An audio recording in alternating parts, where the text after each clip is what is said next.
Alright, what's going on, guys? I don't think Twitch really thought this one all the way through, and I have a feeling we're going to be seeing some more changes to the new TOS pretty soon. At least some clarification on what's going on, because right now, Twitch is kind of a wild place, even more wild than usual. So I guess this video is kind of a follow-up to yesterday's video, which was a follow-up to the video from a couple days ago. So if you're confused, I will do a quick recap, but I feel like most of you are kind of in the know of the situation. If you want a full breakdown explanation of everything, you got to watch the last two videos first. But basically, over the last week or so, a new meta has developed on Twitch of these e-girls who are going to just chatting, and they're just standing there quote-unquote nude in front of the camera, but it's cut off to where you can't technically see anything. And even though I'm pretty sure none of them are actually nude, it kind of gives the illusion that they are. So as you can imagine, this gathered a lot of attention over the last week or so, and people were kind of wondering, like, okay, are they going to actually say anything about this? Because they aren't stopping. Even when these girls get banned, they just come back in 2 days and do the same thing again, you know what I mean? Because they don't actually ever really face any, like, true consequences. So everyone was wondering if Twitch was going to say anything about it, and yesterday,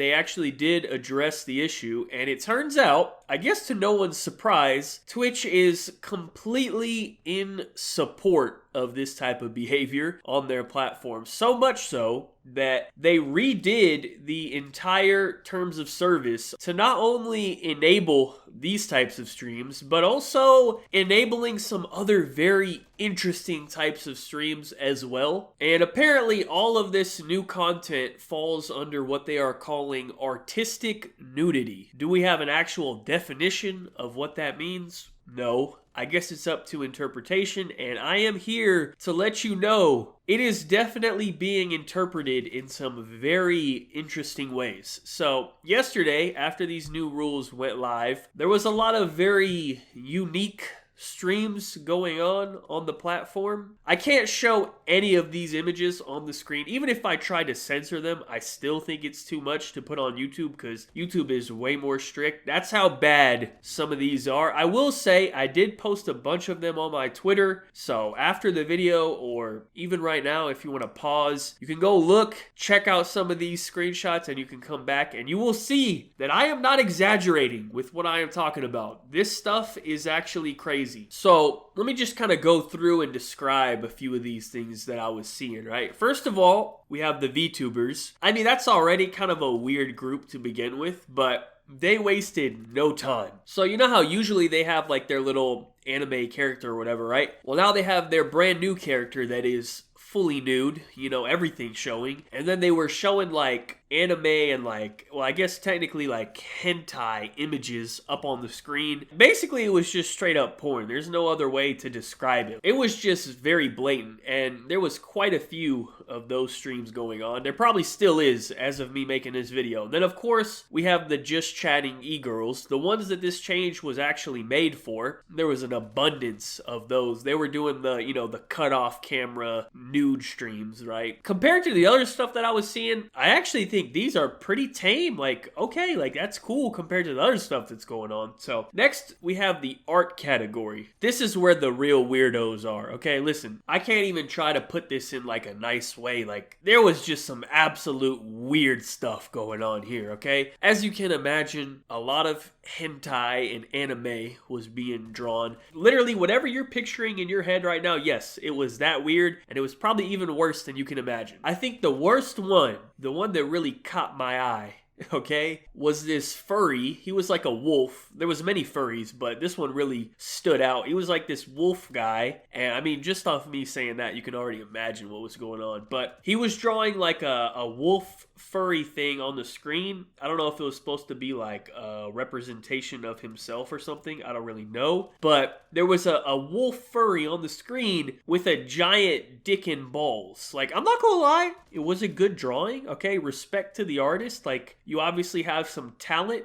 I don't know if you're using it in the best way, but, you know, it was a good drawing. But I just don't need to see your massive wolf meat on Twitch, okay? So that was kind of a brief rundown of the type of stuff that was was being streamed yesterday. I'm sure there was even more that I didn't see. Honestly, I've seen enough, so I'm good on that. But today, the bans started rolling in, which is interesting because obviously some of these streams were just absurd. Like, I understand why these people got banned. They probably expected to be banned considering how crazy, like, they were really pushing the limits. I don't think that's what Twitch had in mind with this update. So I think further clarification is needed from Twitch on what exactly can and cannot be shown because it's still kind of subjective. The problem with this whole situation, well, really there's two problems, is number one, there are still a lot of children on Twitch. It is advertised as a 12-year-old and up platform on the actual app store when you go to download it. So there are for sure a lot of children on the site. Fortnite and Minecraft are two of the most popular categories on the app. However, that being said, it's still up to the parents to monitor what their child is looking at. You know, you can't just hand your kid a phone and, you know, peace out for 2 hours. You know what I mean? Like, you need to at least see what's going on. I get it. But more so than the children argument, I'm concerned about the advertisers, all right? Because I've seen this same story happen to YouTube already. People are uploading messed up videos, and all the advertisers saw that and like, whoa, we got to get out of YouTube. They all pulled out of YouTube. So I don't want that same thing to happen to Twitch, all right? Because I'm not losing my money because some freaks want to draw some furry dick on the platform, all right? That's not how this is going to go down, all right? You ain't messing it up for everyone else because you're a freak. I don't think McDonald's is going to be very happy having their Big Mac ad running on a stream of a dude drawing wolf dick. That's all I'm saying, all right? I don't think Coke is going to be very happy seeing their ad running over a stream of some VTuber showing anime asshole. You know what I mean? Like, that's not going to work. They're not going to have that, all right? They're going to be pissed. So Twitch is going to have to add some further clarification on the situation because it is completely unhinged right now. They did ban some of these people, which is kind of like a warning, I think, like, hey, y'all getting a little too wild, like, chill, you can't do all that. But I really do think they need to put out another statement and really draw some lines on what exactly is allowed, because right now it's pretty confusing and we don't really know, and people are just like testing it basically. So anyways, that is the update on the situation. This was part 3. We might have a part 4 coming with how this is looking. I don't know, but it's been fun. This has been some good entertainment following this situation, so we will see what the future holds. With that being said, that is it for the video. Thank you guys so much for watching. Be sure to like, rating if you enjoyed, subscribe if you're not already, follow me on Twitter, links in the description down below. Check out my last video if you missed it. It was explaining what exactly the new terms of service say. I didn't want to like go into detail with it again in this video, but it is interesting. It's worth looking at if you haven't seen what the new policies are. Thank you again for watching. Have a good day and peace out.